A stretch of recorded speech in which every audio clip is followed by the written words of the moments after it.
सी बेटा n P r is n factorial upon n minus are factorial, ये formula होता है आपका एन पी आर का। अब आप देखिए, इस पर मैं क्वेश्चन बताती हूँ आपको, तो आपको एन फैक्टोरियल भी क्लियर हो जाएगा और ये फॉर्मूला भी कैसे अप्लाई करते हैं वो भी क्लियर हो जाएगा। इसका पहले हम सेकेंड क्वेश्चन देखते हैं। प्रूव दैट एन 9b का prove that 1/4 factorial plus 1/5 factorial plus 1/6 factorial equals to 37/6 factorial. As I had already told you, पहले तो हम LHS ले लेते हैं।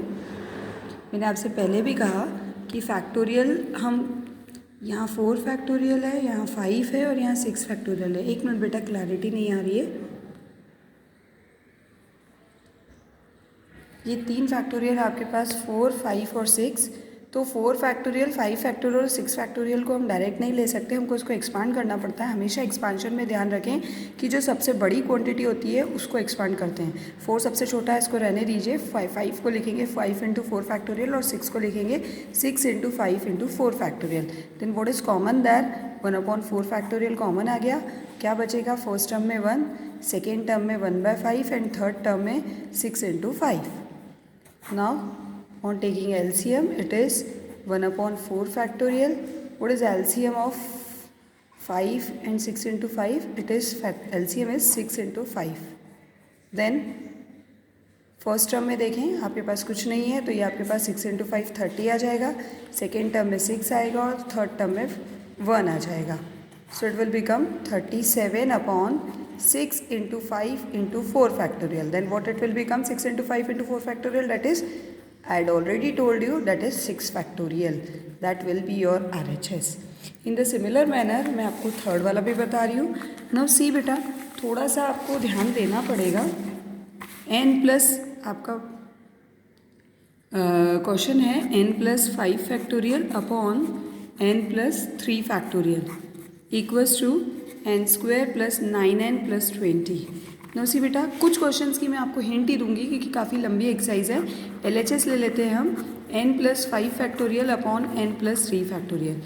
अब इसको हम डायरेक्ट सॉल्व नहीं कर सकते, आपको मैंने पहले भी कहा, एक्सपांड करना पड़ेगा। बड़े फैक्टोरियल को ही हमेशा ब्रेक करते हैं। n प्लस 5 पढ़ा है कि n plus 3, obviously n plus 5। n plus 5 को ब्रेक करिए, एक एक कम होता है। n प्लस 5 में 1 माइनस करेंगे तो n प्लस 4, इसमें और कम करेंगे तो n plus 3 whole factorial upon नीचे क्या आ जाएगा? मैंने n प्लस 3 तक ही क्यों एक्सपांड किया? क्योंकि डिनोमिनेटर में आपके पास n प्लस 3 था, तो n प्लस 3 फैक्टोरियल से n प्लस 3 फैक्टोरियल आप इसका एक्सपांशन कर लीजिए तो it is 9n plus 20। That will be your RHS। In the similar मैंने फिफ्थ क्वेश्चन और बता रही हूँ, थोड़ा सा अच्छा क्वेश्चन है ये। 6 बता रही हूँ। देखिए बेटा, 6 इज 2n होल फैक्टोरियल, थोड़ा लेंदी है, इसे ध्यान से देखिएगा, upon n factorial equals to 2 to the power n into 1 into 3 into 5 up to 2n minus 1। देखिए बेटा, इसमें क्या करेंगे? LHS लीजिए आप। 2n होल फैक्टोरियल, इससे आपको बिल्कुल क्लियर हो जाएगा फैक्टोरियल है क्या। 2n whole factorial upon n factorial, then what is it? What is 2n? 2n minus 1, 2n minus 2, 2n minus 3, 2n minus 4। कहाँ तक जाएगा ये जाएगा आपका 4 into 3 into 2 into 1। I had already told you 1 तक फैक्टोरियल एक्सपांड किया जाता है और डिनोमिनेटर का n फैक्टोरियल अभी हम एक्सपांड नहीं करेंगे, उसको एज इट इज़ रहने देते हैं। यहाँ ये वाली स्टेप में कोई प्रॉब्लम हो तो आप मैसेज करके पूछ सकते हैं। हमने एक्सपांड किया एक एक कम करके, मैंने आपको बता दिया था फैक्टोरियल 1 तक एक्सपांड होता है, क्योंकि मुझे अगर मैं बीच में इसको ब्रेक कर भी देती तो ये n फैक्टोरियल तो कैंसिल होता नहीं, इसलिए मैंने इसको 1 तक एक्सपांड किया। इसके बाद की स्टेप में क्या करेंगे बेटा? इसके बाद की स्टेप में आपके जो इवन टर्म्स हैं उनको एसोसिएटिविटी लगाएंगे, इवन टर्म्स को एक साथ रखेंगे और ऑड टर्म्स को एक साथ। अब आप बोलोगे इवन टर्म्स कैसे हैं, हमें कैसे पता?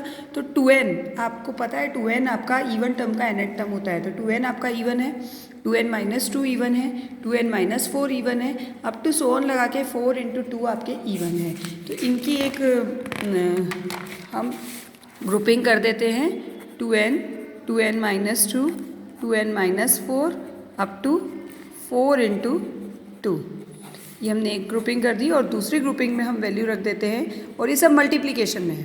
मल्टीप्लिकेशन में आप किसी को भी मल्टीप्लिकेशन में आगे पीछे लिख सकते हैं। 2n minus 1, 2n minus 3 up to अगर हम लिखें तो ये कहाँ तक आएगा? 3 इंटू 1 तक। ये सारे ऑड टर्म्स लिख दिए मैंने। और अपॉन में क्या है आपके पास? n फैक्टोरियल, इसको अभी एज इट इज़ रहने देते हैं। नाउ सी बेटा, यहाँ पर आप देखिए 2n, तो 2 हम ले सकते हैं, इनमें से भी 2 कॉमन ले सकते हैं, इसमें से भी 2 कॉमन ले सकते हैं, यहाँ से भी 2 ले सकते हैं, यहाँ से भी 2 ले सकते हैं। ये टोटल आपके जब स्टार्टिंग में हमने इसको ब्रेक किया था, 2n होल फैक्टोरियल को एक्सपांड किया था, तो आपके पास total number of terms 2n थे। जब इनको हमने इवन और ऑड को अलग अलग कर दिया तो n टर्म्स इस ब्रैकेट में है और n टर्म्स इस ब्रैकेट में है। तो फर्स्ट ब्रैकेट में से अगर हम 2 इंटू 2 इंटू 2 इंटू 2 ऐसे सब में से ले लें कि तो कितने टर्म्स हो जाएंगे आपके पास? n terms. और बचेगा क्या आपके पास? हमारे पास बचेगा 2n में से 2 ले लिया हमने तो n, यहाँ से 2 कॉमन लेके 2 लिया तो n-1, फिर यहाँ से बचेगा n-2 up to so on. यहाँ से क्या बचेगा? 2 इंटू 1। ये आपका फर्स्ट ब्रैकेट जो था वो आ गया। सेकेंड ब्रैकेट में आपके पास क्या आ जाएगा? वो रिमेन एज इट इज़ रहेगा, 2n-1 2n-3 up to 3 into 1। ये आपका second bracket upon n factorial remain as it is. Now see बेटा 2 into 2 into 2 up to n terms क्या बन जाएगा? इनटू में जब सेम क्वांटिटी होती है तो पावर में चल जाती है, तो 2 टू दी पावर n। और ये आपका n, n-1 n-2 up to 1, ये क्या बन जाएगा आपका? n factorial. और ये वाला जो ब्रैकेट है इसको आप रिवर्स करके लिख सकते हैं, क्योंकि मल्टीप्लिकेशन में आप 3 इंटू 2 लिखें या 2 इंटू 3 लिखें कोई फ़र्क नहीं पड़ेगा।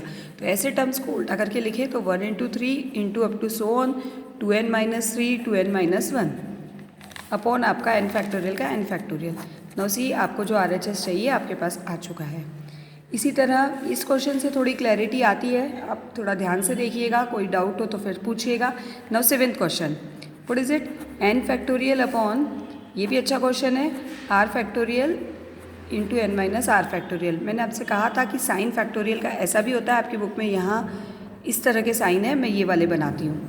Plus n factorial upon r-r 1 factorial, it is r-1 into n-r plus 1 factorial equals to n plus 1 factorial upon r factorial into n-r plus 1 factorial.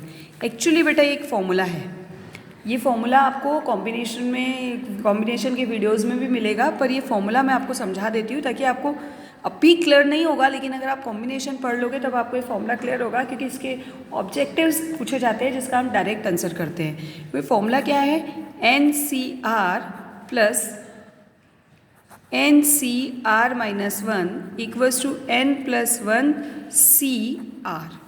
यानी देखिए जब लेफ्ट साइड में n सेम होंगे, यानी आपके number total number of terms same होंगे, यहाँ जो है उससे यहाँ एक कम होगा और जो एक कम होगा वो यहाँ आएगा।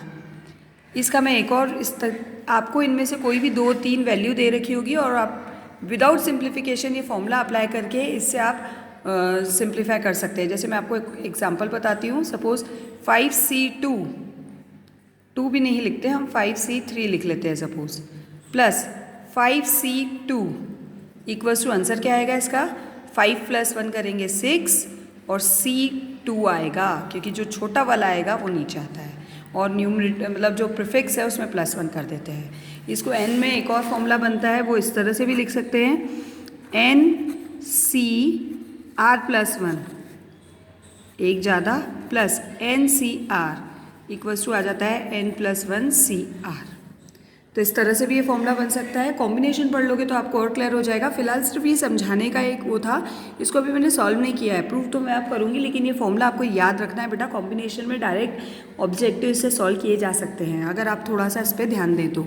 नाउ हम क्वेश्चन पे आते हैं। क्वेश्चन आपका था LHS आपका था n factorial upon r factorial into n-r factorial plus n factorial upon r-1 factorial into n-r plus 1 factorial.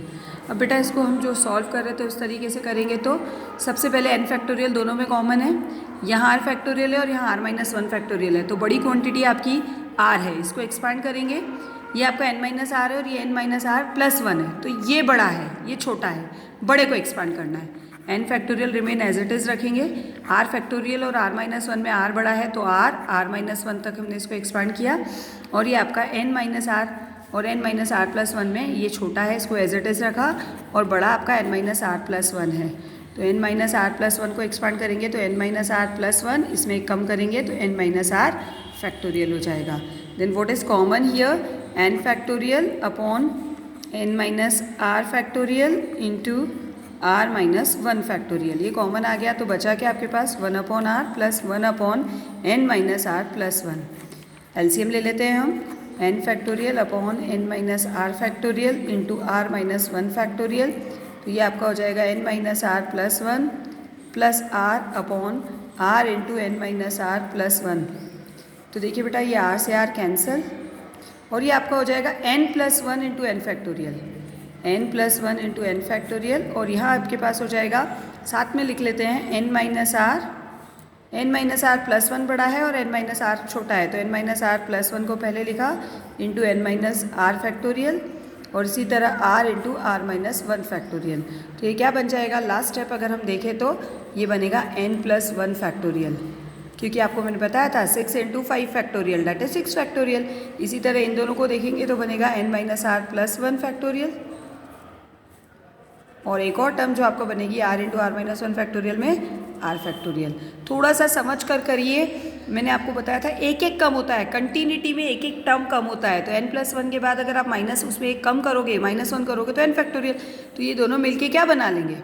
जैसे आपका 6 इंटू 5 फैक्टोरियल अगर मैं लिखूँ तो मैं इसको 6 फैक्टोरियल लिख सकती हूँ कि नहीं, उसी तरह यहाँ पे भी किया है मैंने।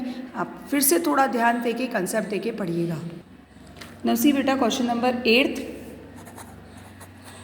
इसमें आपको वैल्यू फाइंड करनी है। इसका भी एक क्वेश्चन बता देती हूँ मैं आपको। सपोज ए पार्ट बताती हूँ, n plus one P3 equals to 25 NP2। Now we come to the NPR, जो आपको एक फॉर्मूला बताया मैंने। NPR आपका फॉर्मूला होता है n फैक्टोरियल अपॉन, इसको इससे माइनस कर देते हैं, n plus one minus three whole factorial that is n factorial upon n minus are factorial. और 25 इंटू में है, इसको 25 मत लेके चलना, इंटू में है n factorial upon n minus two factorial. Now देखते हैं, अब यहाँ n प्लस वन है और यहाँ n है, n प्लस वन बड़ा है, इसको एक्सपांड करते हैं तो n plus one into N factorial. ये आपका है n minus one factorial, sorry n minus two factorial, और ये आपका 25 into N factorial upon n minus two factorial. ये n माइनस टू फैक्टोरियल से टू फैक्टोरियल कैंसिल, ये भी कैंसिल। अब आपके पास विदाउट फैक्टोरियल टर्म बच गए, तो n प्लस वन इक्वल्स टू 25 और n की वैल्यू 24। इस तरह से क्वेश्चन होते हैं ना। एक और बता देती हूँ मैं आपको, 9th का second, what is it, 25 PR equals to 19 into 25 PR minus one. R value को कैलकुलेट करनी है तो it is 25 factorial upon 25 minus are factorial. NPR का फॉर्मूला लगाया इक्वल्स टू 19 इंटू यहाँ भी लगाया 25 factorial upon 25 minus R, minus one कर मत करना बेटा, 25 माइनस, इसके बाहर माइनस है तो ये बन जाएगा माइनस आर प्लस वन। इस चीज़ को ध्यान रखिएगा। आपको पता है कि जब दो टर्म होते हैं अंदर तो हम दो टर्म के साथ बाहर माइनस होता है तो ब्रैकेट का यूज़ करते हैं। तो it is actually 25 minus R minus one, that will become 25 minus R plus one. तो ये क्या बन जाएगा आपका 25 factorial upon 25 minus are factorial equals to 19 into 25 factorial upon 26 minus are factorial. Now see बेटा 25 फैक्टोरियल से 25 फैक्टोरियल कैंसल और ये आपके पास आ जाएगा 26 माइनस आर बड़ा है कि 25 माइनस आर बड़ा है, ऑब्वियसली 26 माइनस आर बड़ा है तो 26 माइनस आर को एक्सपांड कर लेते हैं। 26 माइनस आर, इसमें कम करेंगे तो 26 minus R minus one factorial equals to 25 minus are factorial. तो ये आपका हो जाएगा 25 माइनस आर फैक्टोरियल, फैक्टोरियल से फैक्टोरियल सेम क्वांटिटी है, कैंसिल हो जाएगी और यहाँ पे आपके पास 19 और है। तो 26 minus R equals to 19 and R will be equals to 26 minus 19 that is 16 में से 9 गए 7, so R will be equals to 7 only. Now see बेटा क्वेश्चन नंबर 10th का first part,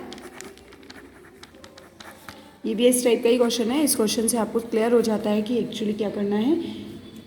P N comma R equals to P N minus one, ये हम कर चुके हैं, इसको थोड़ा सा सिंप्लीफाई करना बता दूंगी, plus R into P N minus one comma R minus one. Now see बेटा इसका मतलब क्या है? इसका मतलब यही परम्यूटेशन में N P R equals to N minus one P R plus R into N minus one P R minus one. हमको इसको प्रूफ करना है। आप चाहें तो RHS लीजिए, इससे जल्दी प्रूव होगा। RHS लेंगे तो N minus one P R plus R into N minus one P R minus one. So it is n minus 1 factorial upon n minus 1 minus r whole factorial plus r into n minus 1 factorial upon n minus 1 minus r plus 1. I had already told you यहाँ r minus 1 है, minus करेंगे तो minus r plus 1 हो जाएगा. So it will become n minus 1 factorial upon n minus r minus 1. Plus r into n minus one factorial upon n minus r minus two factorial, sorry n minus r factorial, minus two नहीं आएगा. अब हम देखते हैं यहाँ तो n minus one यहाँ n minus r minus one है और यहाँ n माइनस r है. तो बड़ी क्वांटिटी कौन है आपके पास? ऑब्वियसली आपके पास बड़ी क्वांटिटी है n माइनस आर, जिसको हम एक्सपांड करेंगे तो ये हो जाएगा n minus r minus one factorial. What is common that? n minus one factorial upon n minus r minus one factorial. Here we have 1 plus into 1 plus r upon n minus r. On taking LCM it will become n minus 1 into n minus r plus r upon n minus r into n minus r minus 1 factorial. So बेटा ये क्या हो जाएगा? ये r से r cancel, तो ये आपका हो जाएगा n into n minus one factorial that is n factorial and ये it will become n minus r factorial that is nothing but n p r. पूरा कंसेप्ट समझा चुकी हूँ पहले भी, इसे ध्यान से देखिएगा.